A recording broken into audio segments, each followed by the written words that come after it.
ऐं ह्रीं क्लीं चामुंडायै विद्महे। ये जो नवायण मंत्र है ये अपने आप में बहुत ही अद्भुत है, बहुत ही शक्तिशाली है।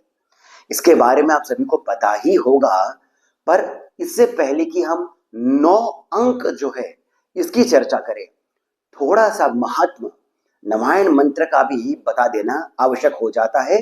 सुंदर ही लगता है जब भी हम किसी देवी देवता, किसी मंत्र, इनका महत्व सुनते हैं तो हमारी भीतर की आस्था जो होती है वो थोड़ी और सुदृढ़ हो जाती है। ये जो नवायण मंत्र है ये श्री विद्या में भी आता है। श्री विद्या में वो जो पंचदशी मंत्र है उसी की तुलना नवायण मंत्र से करी जाती है। तुलना शब्द सही नहीं है, हम कह सकते हैं सिमिलर एक शक्ति रखता है। रहस्य भी जो है ऐं ह्रीं क्लीं चामुंडाय विद्महे का, और वो जो हस कलरी ये जो आपका आता है पंचदशी मंत्र भगवती त्रिपुरा सुंदरी का, इन दोनों में समानताएं हैं और बहुत अधिक समानताएं हैं। इसी कारण ये एक दूसरे की ही तरह है, ये इसकी शक्ति है। तीनों देवियां जो हैं, महाकाली, महालक्ष्मी और महासरस्वती, इन तीनों की शक्ति इसी नवायण मंत्र में है। ऐं ये महासरस्वती का बीज मंत्र है, ह्रीं ये महालक्ष्मी का बीज मंत्र है, क्लीं ये महाकाली का बीज मंत्र है।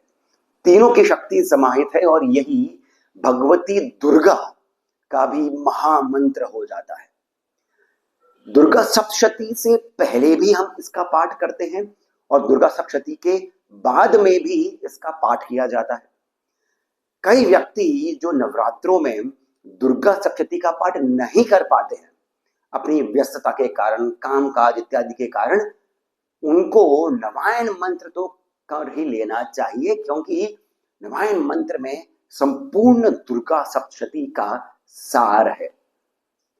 इसके बारे में सिद्ध कुंजिका स्तोत्र में भी बताया गया है, हमने वीडियो भी किया है, हमने नवायण मंत्र पर भी कुछ वीडियोस करे हैं और सिद्ध कुंजिका स्तोत्र पर भी। ऐंकारी सृष्टि रूपाय, ह्रींकारी प्रतिपालिका, क्लीमकारी काम रूपिण्ये, बीज रूपे नमस्तुते, चामुंडा चंड घाती च, ययकारी वरदायिनी, यानी यय जो है चामुंडा यय ये वरदायिनी, विच्चे च अभयदा नित्यम, यानी ये जो विच्चे लगाया जाता है ये अभय है, एक तरीके से ये सिद्धिदायक हो जाता है।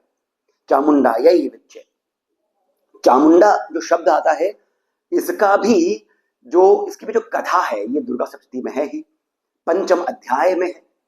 इसके पहले जो चौथे अध्याय में महिषासुर मर्दिनी के रूप में भगवती दुर्गा का जो प्रादुर्भाव हुआ था, उसमें अंतर्धान होने से पहले देवी ने देवताओं को यह वरदान दिया था कि जब भी तुम मुझे पुकारोगे मैं आ जाऊंगी।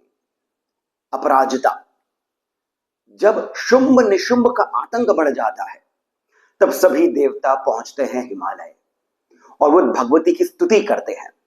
वहीं पर ही भगवती पार्वती आ रही होती है गंगा जी से जल लेकर के, वे पूछती है देवताओं से आप किसकी स्तुति कर रहे हैं।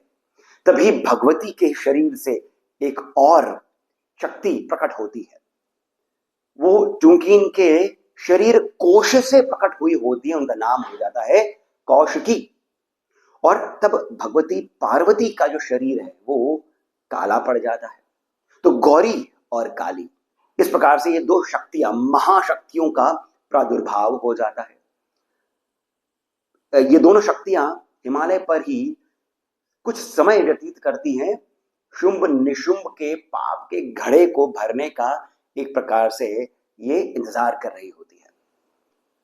फिर शुंभ निशुंभ इनको देखते हैं, इनकी सुंदरता पर मोहित होते हैं और फिर वो पूरा प्रचंडकारी जो एक पूरा आख्यान है जो बहुत ही शुभदायक है, ये आपको 5वें से लेकर के आगे के अध्यायों में पढ़ने को मिल जाता है।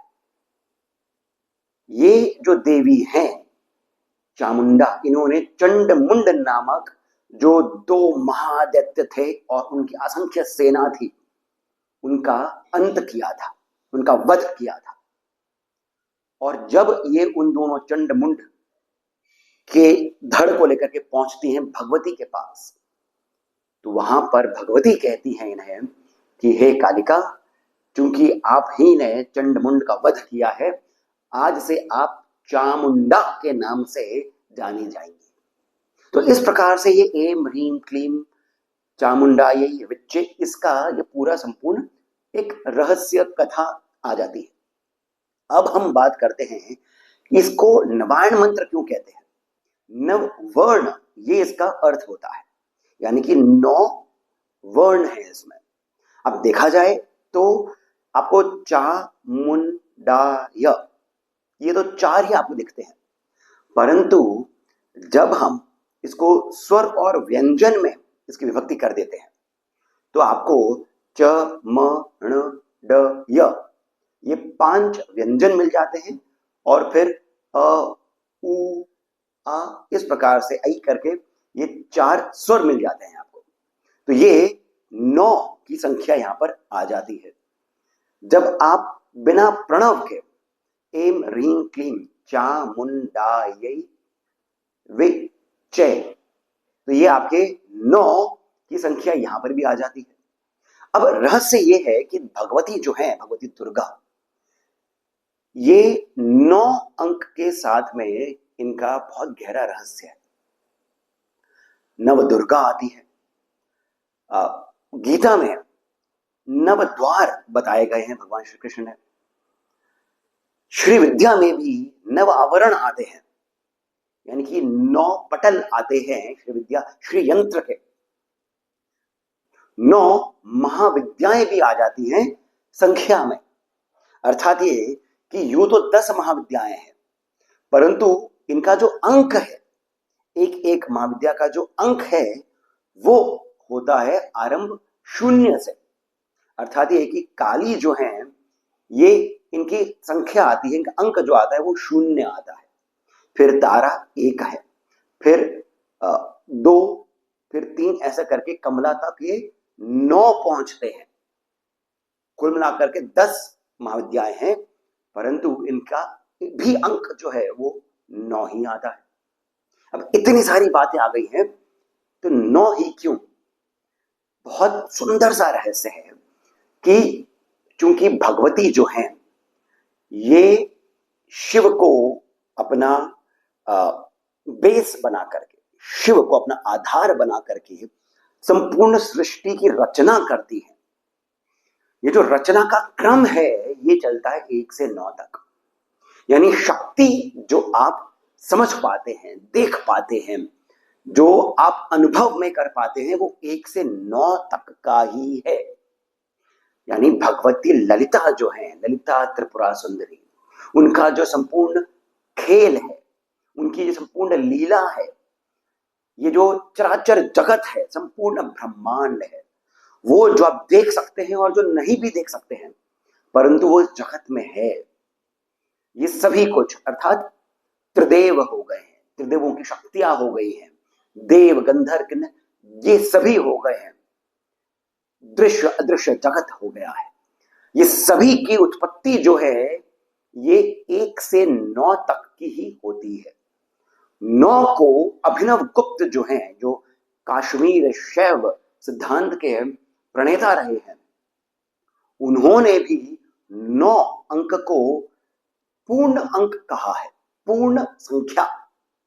इसका कारण क्या हो जाता है कि 9 के बाद में जब आप 10 पर आते हैं, तो यहां पर शक्ति स्वतंत्र नहीं है, शक्ति समाहित हो जाती है पुनः शिव के साथ।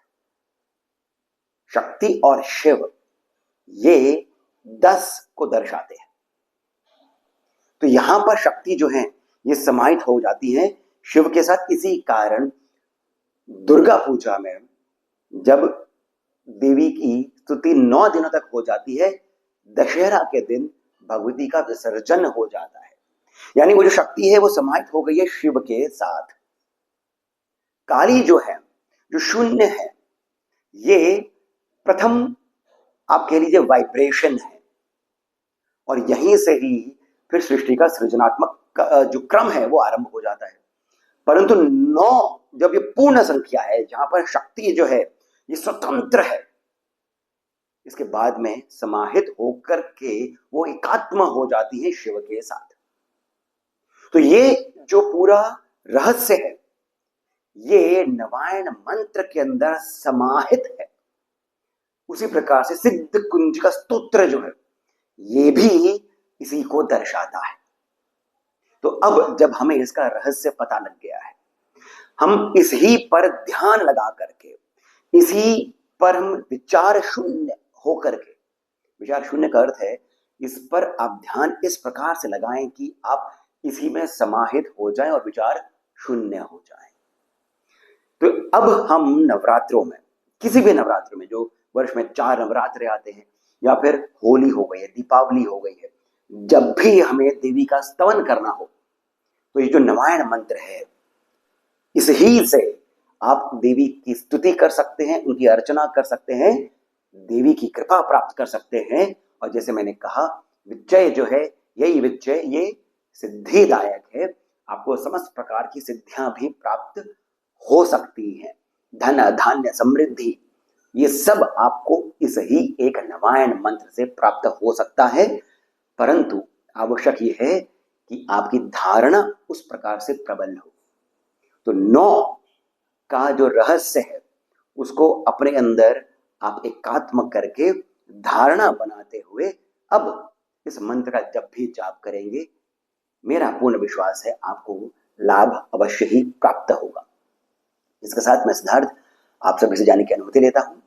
उससे पहले एक छोटी सी विनती है, यदि आपको ये बातें जो मैंने बताई है, ये छोटा सा रहस्य आपके सामने मैंने रखा है, ये आपको सुंदर लगा हो तो कृपया करके इस वीडियो को लाइक अवश्य ही कर लीजिए, हमें सब्सक्राइब करना नहीं भूलें और कमेंट सेक्शन में जो पहला कमेंट पिन है वहां से पेटीएम, जीपे इत्यादि के माध्यम से श्री सहयोग अवश्य प्रदान करें, बहुत अधिक प्रोत्साहन मिलता है। मैं पुनः आपसे जाने की अनुमति लेता हूं। धन्यवाद।